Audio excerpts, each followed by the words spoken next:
Phil, do you know how long it's been since we did our last pitch sessions video? I want to say 4 years? 8 years. No. We were young adults the last time we did this. Anyway, welcome to a very special lockdown reunion edition of Young Adult Pitch Sessions. It's the wonderful video series I give you good ideas. where Phil, who has read a total of 0 young adult books in his life, pitches me ideas. Look, it's been a while since I've written a novel, so maybe you're right. When was your last hit? Right around the time we were doing these. Well, lay it on me. What's hot right now? I don't know.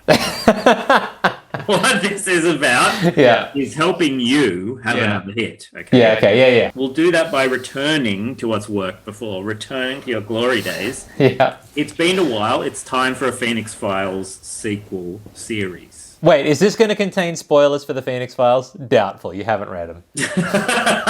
It's called The Cardinal Chronicles. Okay. Yeah. New bird, new type of storing text. Same characters? No. This is set much later in time. So like 100 years later. Okay. There's this weird town called Cardinal. You obviously got your inspiration from thinking about a phoenix. Yeah. How it sort of represents mythologically being reborn. Mm-hmm. So I did a little bit of research into cardinals.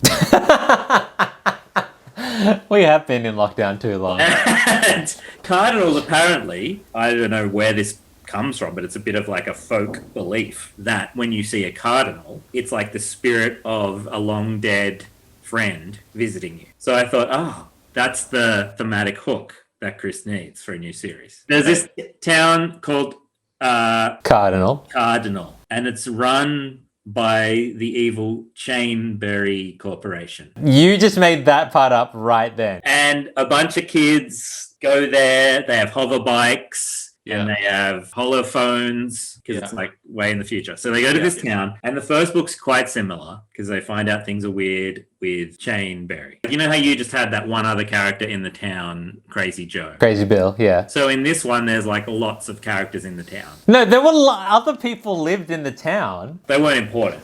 But in this one, you've got Crazy Bill, Crazy Joe, Crazy Jane. Why are they all crazy? Or is that the mystery? It's a bit more run down than Phoenix. But if the town sucks, why are they relocating well, it doesn't to work there? suck, but it's like not as polished. The world's gone downhill a bit. Anyway, they're walking around Cardinal. They start meeting these weird people.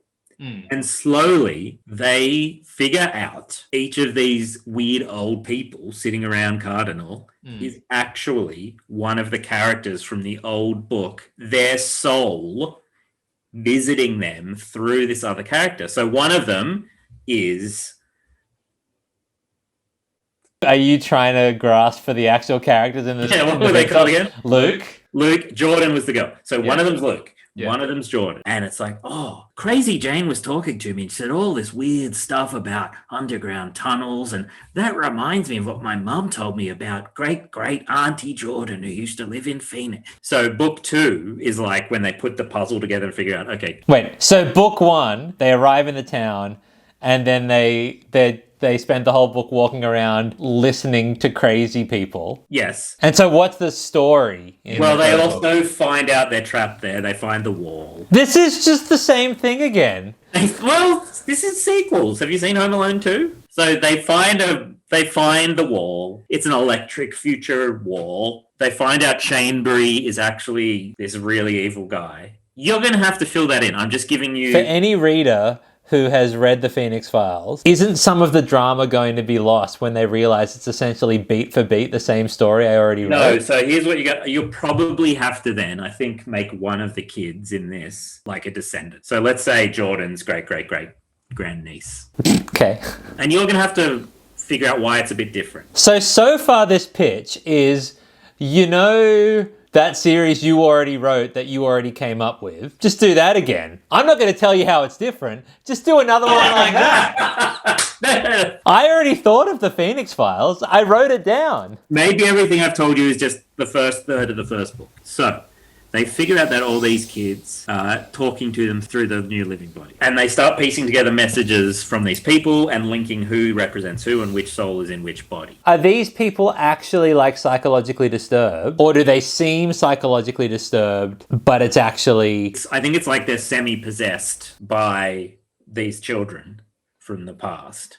And that has made them into like, you know, very troubled people. Well, then doesn't that turn all of the heroes of my previous book into the villains of this story? Oh, it's not on purpose. Well, what are they doing? Like, who is this then? If it's not them... It's them, but it's not... What, like, whoops, I accidentally inhabited the body of a... No. It's like the world has gone wrong again. Yeah. So the spirit of the Cardinals has gone and grabbed soul messages from the children and popped them in these old people.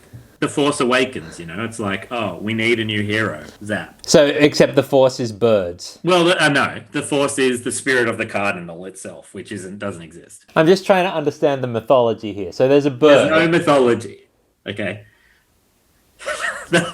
Sorry, I'm just trying to understand how this makes any sense at all. Some kids arrive in the town of Cardinal. There's a whole bunch of psychologically disturbed people that they keep talking to for some reason. And they eventually figure out that these people are receiving messages from beyond the grave from the characters in the Phoenix Files.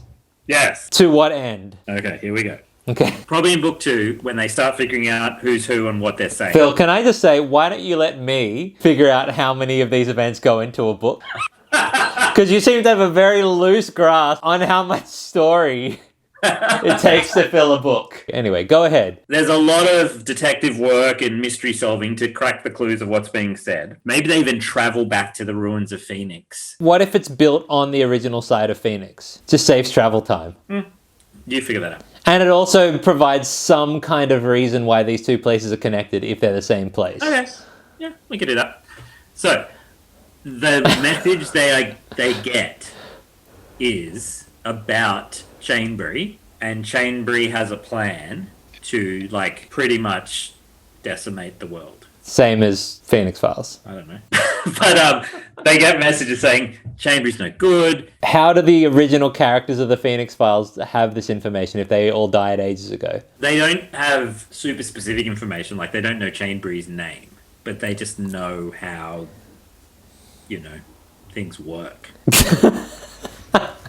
Just things in general. Is there any reason why this is connected to the Phoenix Files at all? Like, why does it have to be Luke and Jordan and the others? How about we go with the idea of it's built on the same place? Okay. And how about we say that there's something about that place that turns legitimate businessmen who want to run a town into crazy, you know, maniacs who want to destroy the world. There's some evil presence there.